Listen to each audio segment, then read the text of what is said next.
Alright, well, long time, no chat. RX7 still here, we'll give an update in that second. You might hear in the background a pretty quiet car running in the garage for a change, so let's go and have a look what's going on over there, because you might have seen a little short I put out, but this thing is running.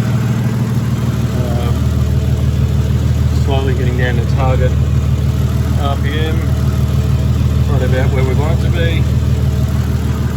It is quiet. There's not an exhaust leak here, and it's very quiet, and it's only got one muffler and the cat, and the muffler is one of those straight through hooker aero chamber sort of thing, so hopefully this meets some kind of engineer specs for volume. But I mean, yeah, this thing is super quiet. No manifold leaks, no fuel leaks, no water leaks, no exhaust leaks, no brake leaks. So I've done the brake lines are all done. I was having a lot of trouble actually with this booster. It just wasn't bleeding up. It was bleeding up on the bench bleeding it, put it back in the car. Just didn't want to play a game, so I ended up bench bleeding it in the car, and then finally come good. So the brakes all work now. Transmission's hooked up, GJ drive lines, tail shaft is in it, so it's not really a one-piece unit. It's obviously got a slip yoke in it because it's ZF 6-speed transmission, which doesn't have a slip yoke in the back of the gearbox, so it's got a slip yoke built into the actual tail shaft. That tail shaft fits perfect, works killer with the Hilux. Just had to make a few modifications now, like weld this top on here, weld the radiator neck on. I welded a bung down here to be able to drain it. I just trimmed off here just so I could actually get the radiator with the fan in much easier, because it was a big pain in the ass. But everything looks like it's going killer. Starting to get a little bit warmer, 65 degrees. I don't have, the only thing I actually haven't done is mechanically or electrically is wide up the rear fuse box. So I've just got the fuel pump there, and at the back of the car, actually really quiet. So I need to do this permanently with the second fuse box. It's in there somewhere. But yeah, everything's in there. The wiring is a mess, of course, because hey, you got to make sure everything works first before you put it all in the car permanently. And all this has got to come out when all the really fun bodywork stuff starts anyway. So yeah, I think everything's good. Wired up the battery the other day. What was one of the last sort of major things, and that's charging, which is killer. That obviously works. Yeah, basically right on target. Everything looks good. Fuel pressure's there's 25 psi, which is all it's set up. Decent oil pressure too for an idle. Yeah, I'm super impressed with where it's at the moment. In terms of everything, it all seems like it's going really well. I just might turn the fan on and see if the fans work. And so I'll just switch the fan on, and that's giving a fair bit of air. You can see the shroud there that I built for it. Cooling temp 73. Let's see if the fan takes any temp out, or at least keeps it where it is. Obviously it won't have the fan coming on at 73 when I'm driving out on the open road. We've got airflow on it and stuff, but just to test the fan and make sure everything's working, why not?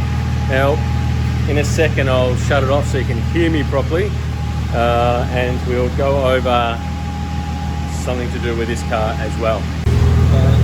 Made a very janky throttle pedal back just to work, so let's see if it does work.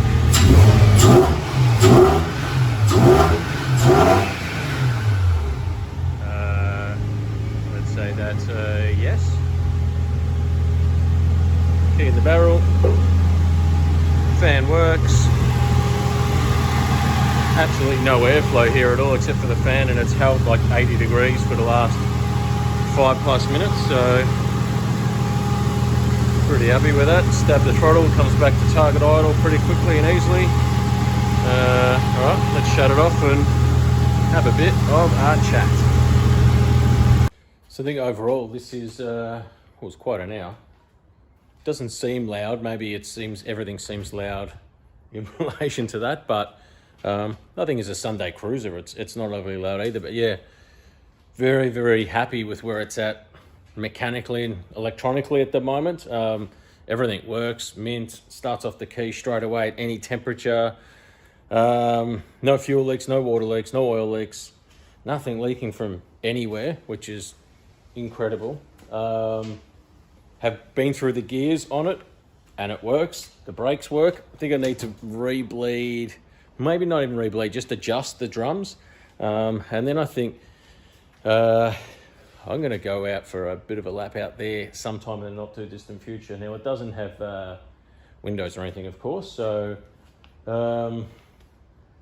yeah, just to get a bit of a feel of it, just to reinvigorate my love for the project. So we've done the RX4 a bit, so let's get on to the RX7 and talk about where we're at with that. Right, so RX7, I actually went out to Heathcote Park Raceway a month ago now, maybe a bit longer, I can't remember. As you can see by the number on the screen there. Now, I did 3 passes, I think. The first pass was an absolute schmozzle. Been out of practice from racing for quite a while, and it was just a disaster.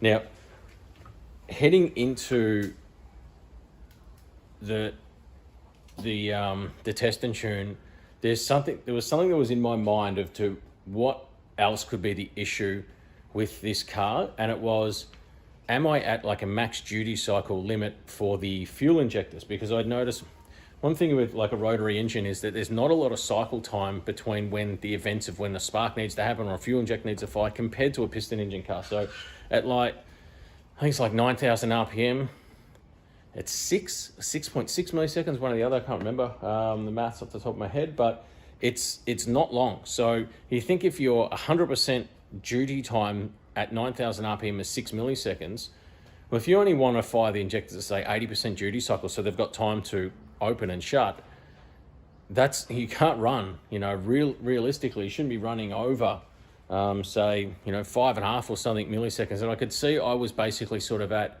6-ish, or even like a bit over 6 at some of those higher RPM, around about 8, and then it sort of trailed off. And I just thought, I wonder if it's duty cycle thing. And for some reason, all my previous logs, I hadn't logged the channel which is in here around duty cycle. So I turned that on, and what I noticed that duty cycle was like 90-ish +%. And I thought I had well and truly enough fuel injector in this car, but I'd made a mistake because I wasn't informed properly enough. A bit on me, most 100% on me, but a little bit also on, I guess, the literature I got with the injectors originally and when I was reading about them, because I talked now about how really big injectors like the Fuel Tech injectors I've got in here and like billet atomizers, how they are measured compared to how every other injector on the market is measured essentially. So let's go over that now. So I now have 820, there they are, 820 pound an hour fuel injectors in this car. Actually have the 550s or whatever, they're 520s out for sale. So if you've got a rotary and you're looking for some bigger secondary injectors and that, you can't go wrong with that. These have new O-rings and everything all sorted. So yeah, let me know if you're looking for a set. But where I come unstuck was this. I've got lots of friends, obviously, and I know, with methanol, what fuel injector you sort of need to make what horsepower. Now, the mistake I'd made is that where you have like a Siemens Decker, which is essentially 220 pounds an hour, that is measured at 43.5 PSI or 3 bar, as you can see here. These injectors that say 520 pounds an hour at 43 PSI, 3 bar, are actually only 360 pounds an hour. They are 520 pounds an hour, how they are rated at 90 PSI of pressure.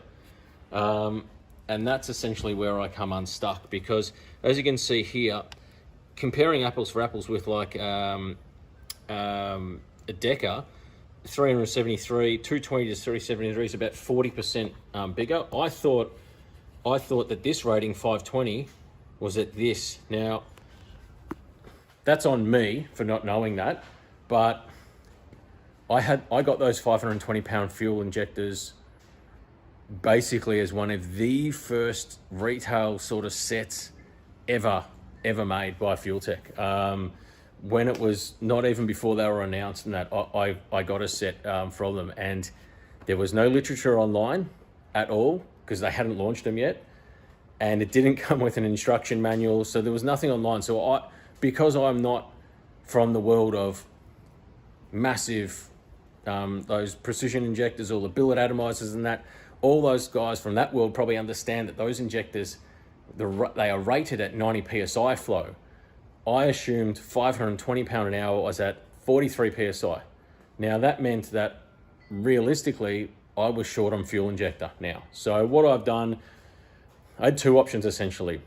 I've got 2 Deckers in this, and my option was essentially probably put another 8 Deckers in it. The reason I couldn't do that was because this manifold won't really allow for just that. It's only got provision for 8 injectors all up really, and I don't have the room how this manifold sits and all that. Can't really fit a Decker in the center plate, so I could only fit 8 injectors, and that wasn't going to be enough fuel. So I was stuck there. So the second option was to run the bigger fuel injectors. Now, the only downside of the really big fuel injectors is that they are a big fuel injector, which means they take a lot of energy to open and close, which means it can take a long time to open and close them. So the higher fuel pressure you're running, the more time you need to allow for it to open and close. So that's why I've gone for the biggest fuel injectors they sort of make at the 820 pound, but I'll probably run only like 50 psi base pressure instead of I was running almost like, I think I was running like 85 psi base pressure before. So I'll run less base pressure, which means they'll have less time that they need to open and shut, which means they'll give a bigger duty cycle window. But because they're such big injectors, I'll probably only need to run, 4.5 milliseconds or something of injector timing anyway. So I'll have more than enough flow, more than enough injector time up my sleeve. But that's probably just one to be aware of, because a lot of people probably aren't. Everyone that knows, like off the top of their head, they know Indies flow 160 pounds an hour or 1600 cc. They know Deckers flow 220 pound an hour, 2433 cc, I think it is, something like that. They know that ID 2000s are, they're 200 pound or 2000 cc injectors. A lot of people, maybe when they're looking at these bigger injectors, the billet atomizers and Fuel Tech ones, see 520 pound an hour, they think they flow 520 pound an hour in comparison to where a Decker flows 220, and it's just not the case. So just be aware of that if you're thinking, I couldn't possibly run the huge, massive, 520 pound Fuel Tech injectors on E85 on the street, they're only 40% bigger than a Decker, realistically, at that similar pressure rating. So, you could quite easily put these in as your secondaries for a street car. I mean, if you're going to run 30 psi base fuel pressure, they're only then, I think they're only like 20% bigger than a Decker sort of thing. So you could run, an Indy or a Decker or ID 2000 or something as your primary, and you could run these as your secondaries, and you would be no problem. So they're probably not as big as you might think, because unless you're from that world, you won't know. That's the thing. So got the big injectors in now. Everything's ready to go. Now it's time to go to the dyno, because when we went to the track and had the misfire problems, they were literally identical to all the problems from before. So after changing, obviously, the 16 volt battery, the spark plug leads, even trying different spark plugs, it didn't change anything. So I think that the injectors are the problem now, and the issue, obviously, when you're running really high duty cycle, the injector just is almost permanently open or completely out of control. So you need time for the injector to close, and then to reopen, squirt the fuel that it needs, and then to close, all in that cycle time for that one injection event.